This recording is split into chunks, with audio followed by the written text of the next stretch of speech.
Welcome to Friday. Another week down. Getting closer to being done, guys. Okay, so today we are going to quickly do the challenge question from last time, and it's on those electrolytic cells. And then we're going to get into half-life. So, draw and label the electrolytic cell where a spoon is plated with platinum. Okay, well, if it's an electrolytic cell, we need one beaker. Okay, and we have a solution in here. And we need a metal bar. And that metal bar is platinum. Okay, remember, we need a battery or a power source. And this is the negative end, and this is the positive end. And we got a wire coming in here, and a wire coming down here, and we're gonna plate a spoon. Oh, let's see how my drawing skills are today. So we got a spoon.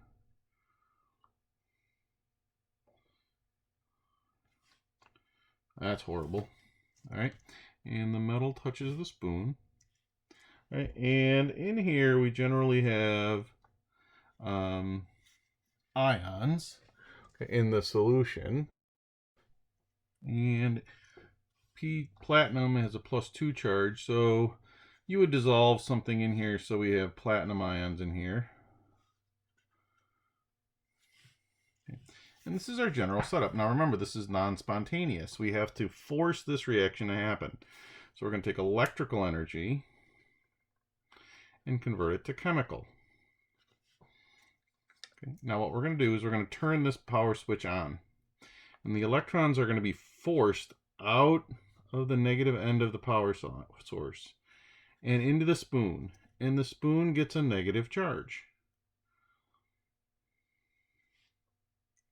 On the other side of the battery, electrons are pulled into the positive side. Okay, so the electrons are being pulled into this positive side. All right, now, where are the electrons coming from? Well, on this side, one of the platinum atoms loses electrons, goes through oxidation. Electrons go up through the wire. This pops off and becomes Pt +2. And then another one goes through oxidation, it pops off and becomes Pt +2. Okay, another one goes through oxidation, pops off and becomes Pt +2. Now, these positive ions are going to migrate. Okay, they're attracted to the negatively charged spoon now, so they're going to come over here. As soon as they touch, they're going to gain 2 electrons and become a Pt0. Come over here, touch, Pt0.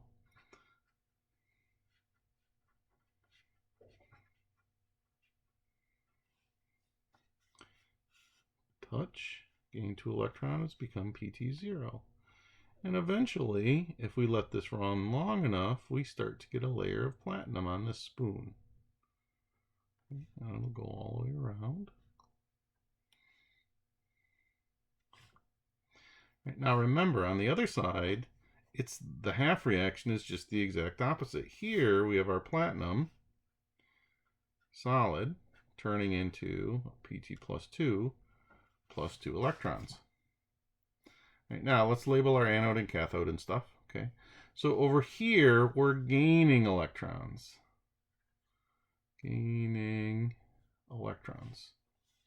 Okay, which is GR, which is reduction, which means it's the cathode. If it's the cathode, okay, in an electrolytic cell, it's negative, and my mass is increasing. Over here, the Pt are losing electrons, which is oxidation, which is the anode.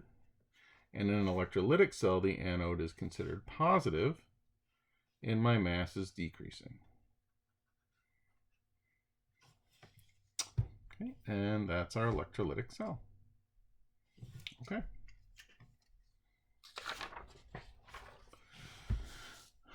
So we're going to get into what's called half-life.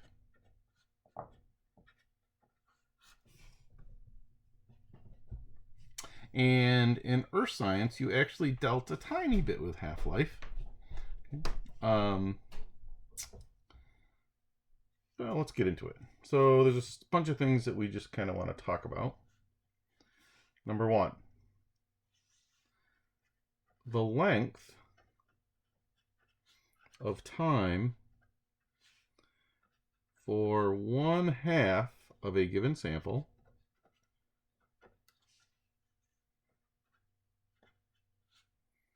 of a radioisotope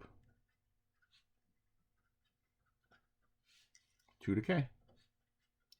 That is the definition of half-life. Okay, the length of time for half of a given sample of a radioisotope, a radioactive substance, to decay. The radioactive decay occurs at a constant rate.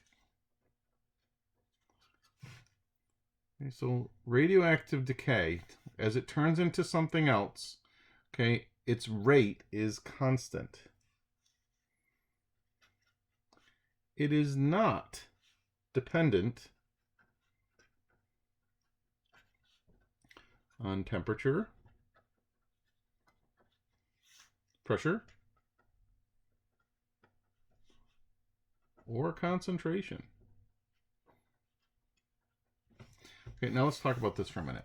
When we were talking about chemical kinetics, all right, and rates of reactions and reactions that were happening, we could control how fast those reactions went.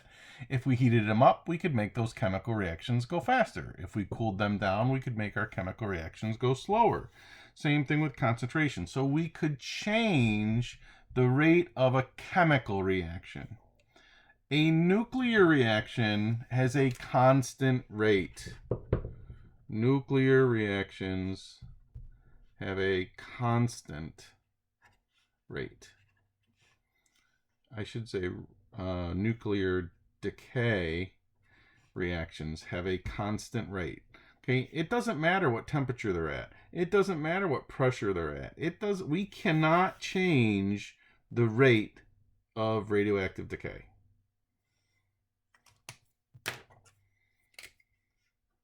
Number 3. It is impossible to predict when an unstable nucleus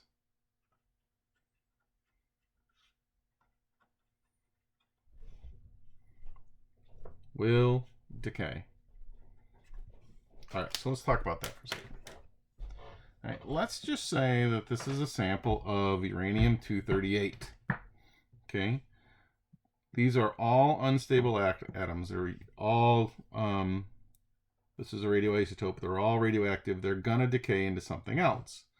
All right, so what we can't say is this. We cannot predict which one of these atoms is gonna decay and when it's gonna decay. All right, so for example, I couldn't say, hey, you see this atom right here? It's going to go through radioactive decay, right, wait for it. It's going to go now. Okay, there's moles and moles of atoms in here. I don't know which one is going to go through radioactive decay. Okay, it might be this one, it might be this one, it might be this one, it might be this one. I don't know which one is going to go through radioactive decay. I do know something, though.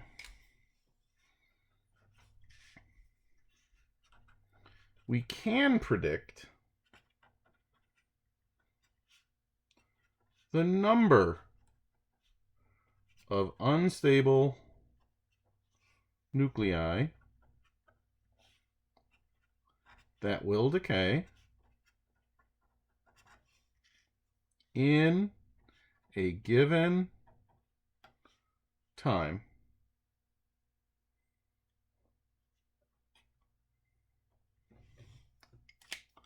So I don't know which one of these will decay, but I know how many of the atoms in the sample will decay in the next 20 minutes. All right, I don't know which ones, but I know how many will. Okay, that's important.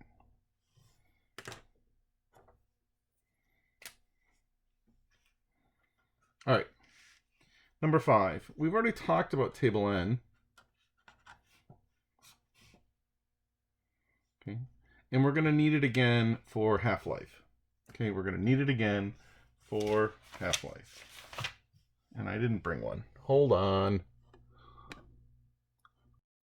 Okay, I'm back. Sorry about that. I have a table N now. All right. So table N gives us a whole bunch of information. It gives us the nuclide. Okay. Look here. Here is the half-life of each one of these. Gives us the decay mode. Okay, or alpha, beta, positron decays. All right, and this is called the nuclide name. Okay, now in this name, just so you know, this is mass. Okay, these numbers right here are the mass. Okay, so gold 198, it's the mass of that gold atom. All right, so now let's write a couple things. Table N gives the name and symbol of radioisotopes.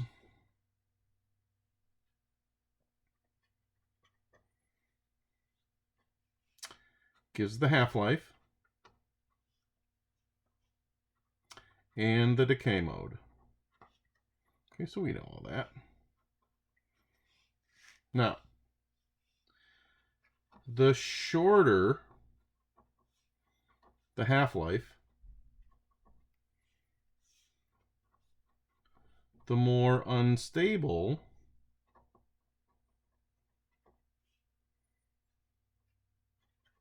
the radioisotope. Okay, so let's just look at this for a minute. I want to look at the half-lives. Now, you got to be careful because there's all sorts of things. All right, this is in days. Okay, so the half-life, the amount of time for half of Au-198 to decay is 2.695 days. All right, carbon-14. Okay, this is used for radioactive carbon dating. Its half-life is 5,715 years. Days, years. Okay. Okay, look here. Calcium-37. Okay, it takes only 182 milliseconds for half of it to decay into something else. Done. Okay, this is real fast. Okay, we got minutes. Here's some in seconds, years. Okay, now look down here. These are huge numbers. Okay, it takes, let's see, thorium-232. It takes 1.40 times 10 to the 10th years for half of a thorium sample to decay into something else. Okay, this takes a long time.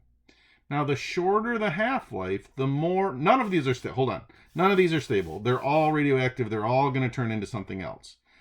But we can compare them to each other. The shorter the half-life, the more unstable it is.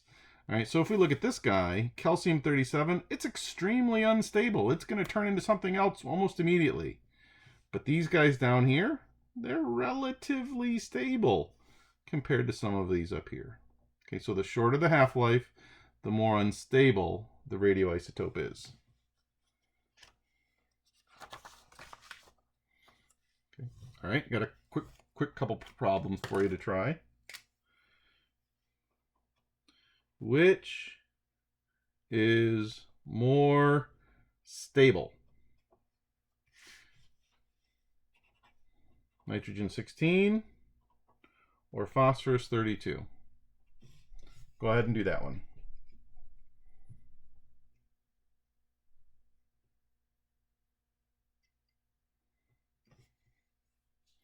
So we want the one with the longer half-life, okay, because we want to know which one is more stable. All right, so nitrogen-16 is 7.13 seconds. All right, that's pretty unstable. Phosphorus-32 is 14.28 days. Okay, so this one takes longer to decay, so it would be more stable. So the answer would be this one. Okay. All right, that's pretty easy. All right, so we need to be able to do some calculations, really simple calculations with half-life.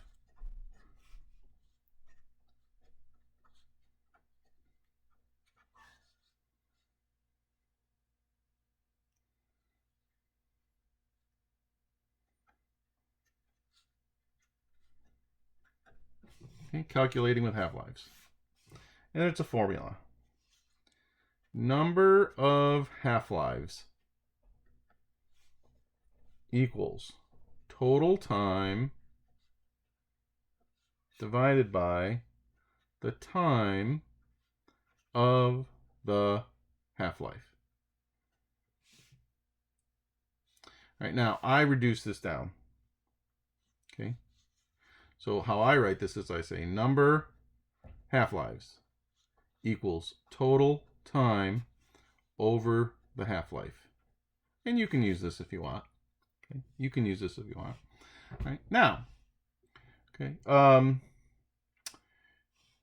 usually the half-life you're going to get from table N.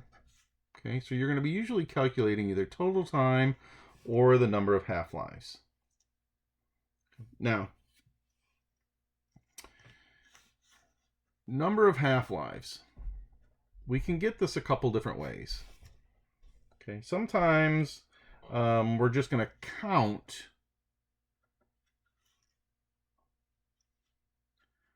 how many times a sample is cut in half.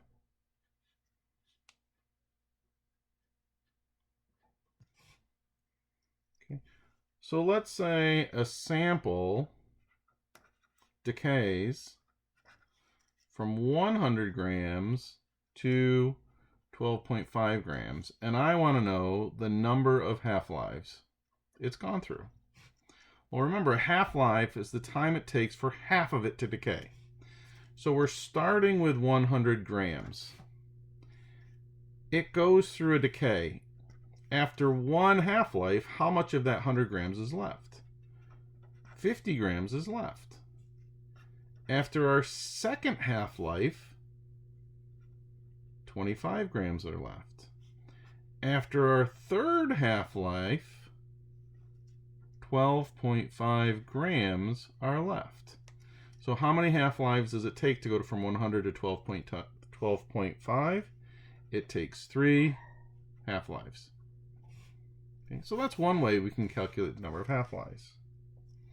Okay, another way we can do it is using fractions.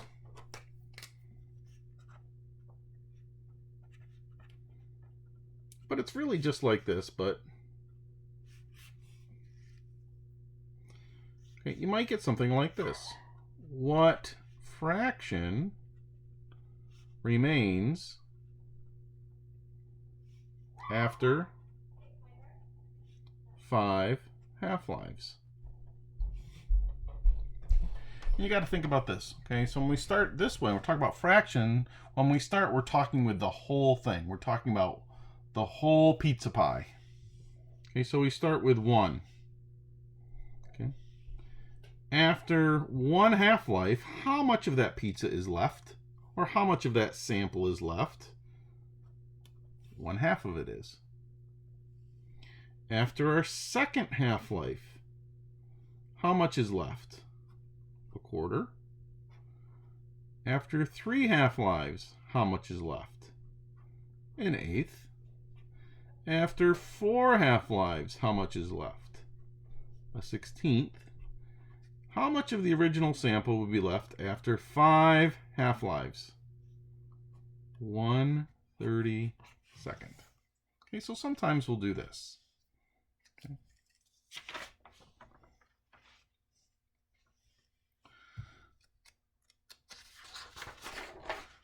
Now, before we go any further, I want to make sure we define what's called parent material.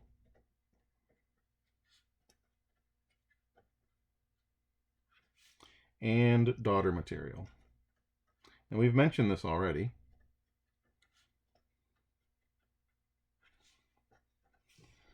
Parent material is the stuff you start with. The original radioisotope.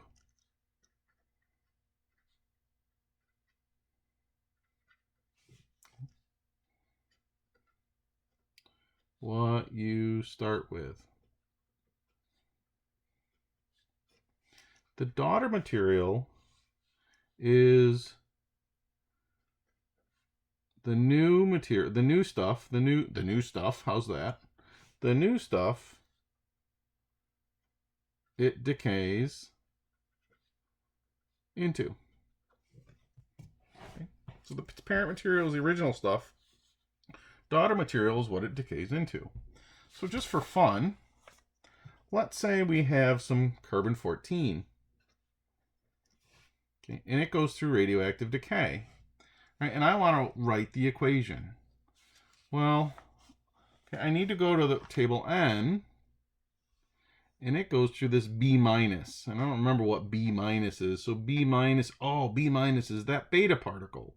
So it's going to give off a beta particle. So we write an arrow. Okay, and it goes into a 0, -1 E. Carbon is 6. Then we subtract. 14 minus 0 is 14.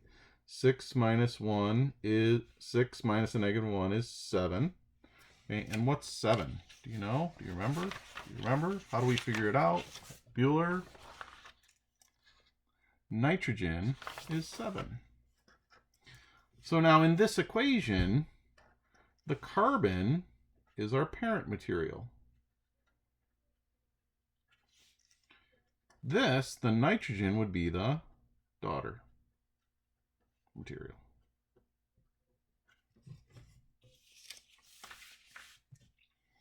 Okay, so let's try a couple problems. Okay, the more half-life problems you do, the easier they get, because they get to be pretty redundant. Okay, so let's start with this example. We start with 100 grams of carbon-14.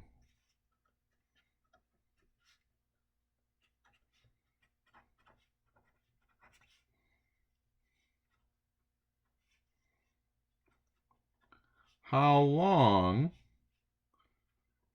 will it take to decay to 6.25 grams? Now, I'm going to tell you right now, generally we do two things. You're either going to count, like we just were in a minute ago, and then use that formula, or you're going to use the formula and then you're going to count. So you're going to do two steps. Sometimes we count, then use the formula. Sometimes we use the formula and then we count. Okay, so I always write the formula down first. Number of half-lives equals total time over the half-life. So now, I need the number of I'm trying to figure out the total time. This is what I'm trying to figure out. Total time. How much total time does it take for carbon-14 to go from 100 to 6.25? Now, half-life is easy. I look that up. I go to table N, and I look up the half-life of carbon-14, and is 5,715 years. So that part's easy. Total time is our x. That's what we're trying to figure out. So now, how do I figure out the number of half-lives it's gone through? Well, we count. 100 to 50. That would be one half-life, going from 100 to 50. If we cut that in half again to 25, that would be 2 half-lives. If we cut 12.5 in half, it would be 25 would be 12.5. That's 3 half-lives. Then if we cut that in half, it would be 6.25, which means to go from 100 to 6.25, it's got to go through 1, 2, 3, 4 half-lives. Okay, we're counting the arrows. The arrows represent the half-life. So this goes through 4 half-lives. Okay, now we just have to cross-multiply. And it turns out it would take 22,860 years for carbon-14 to go from 100 grams down to 6.25 grams.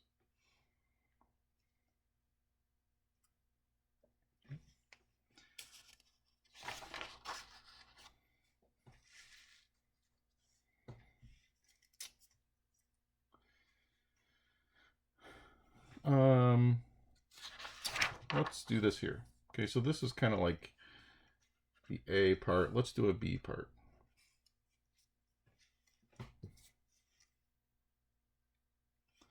how many grams of daughter material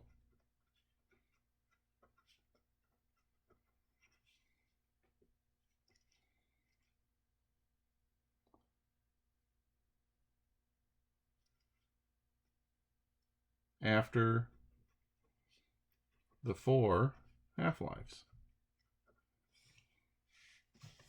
How many grams of daughter material, how many grams of daughter material is there after the 4 half-lives? Well, after the 4 half-lives, there is 6.25 grams of carbon-14 left. That's all that's left. What did we start at? We started with 100 grams. All of it has turned into nitrogen except for the 6.25 grams. So we go 100 minus 6.25. All right. So this would be 5, 7, that's a 9, 3, 93.75 grams is our daughter material.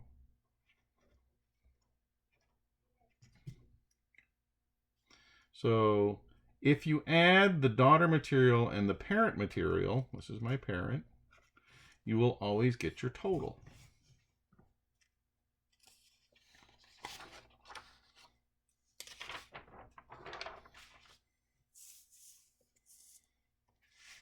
All right.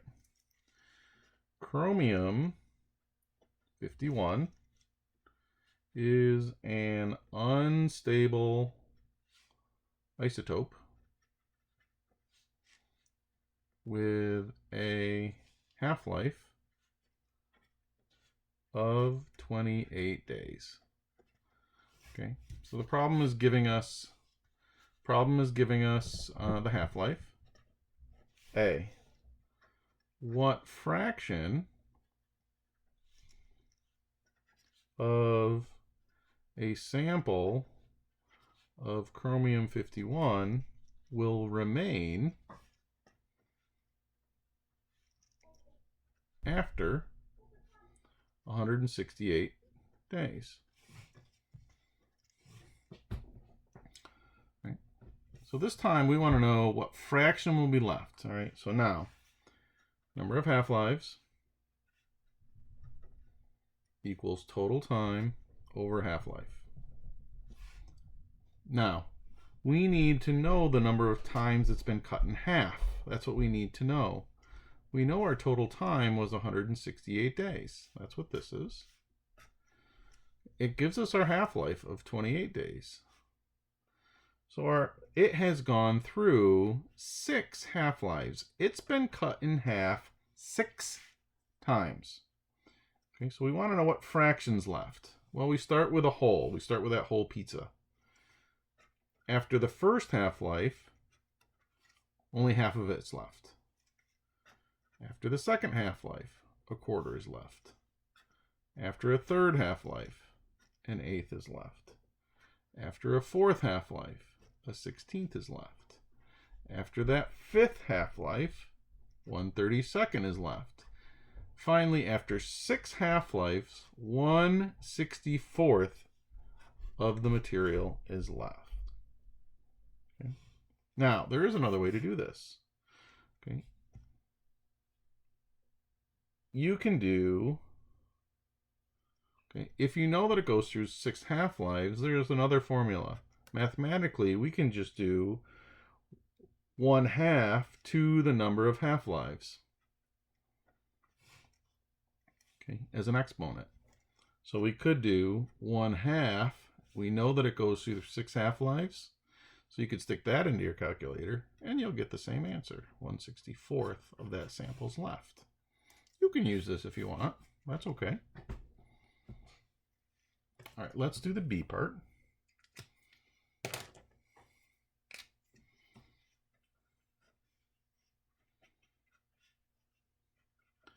If the sample had an original mass of 52.0 grams, what mass will remain after 168 days? Now, there are two ways that we can tackle this. We already know that there will be only 1/64th of the sample left. So you can take that and multiply it by 52.0 grams, and we'll get 0.813 grams. Okay. If you don't want to do that, we could also do it this way. We're starting with 52.0 grams. How much is left after 1 half-life? 2 half-lives would be 13.0. 3 half-lives would be 6.5. 4 half-lives would be 3.25. 5 half-lives would be 1.625. After 6 half-lives, we would have 0.8125, which is basically 0.813 grams. We get the same answer either way. Right, so now notice in this problem, we used the formula and then we counted. In the problem before, we had to count and then we used the formula. All right, get used to that, because that you're going to have that a lot of the time. Okay, you're going to do that a lot of the time.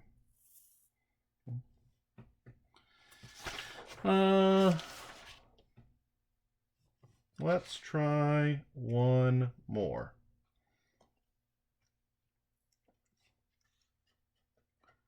How much daughter material remains if 200 grams of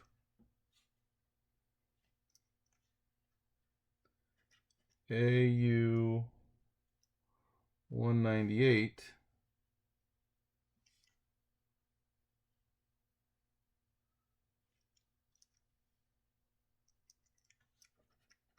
goes through 4 half-lives. How much daughter material remains if 200 grams of AU 198 goes through 4 half-lives? Well, after 1 half-life, there's only 100 grams of AU left. After 2 half-lives, there's 50 grams left. After 3 half-lives, there's 25 grams left. After four half-lives, there's 12.5 grams left. And this is of parent. So how much daughter material is there? We take 200 minus 12.5.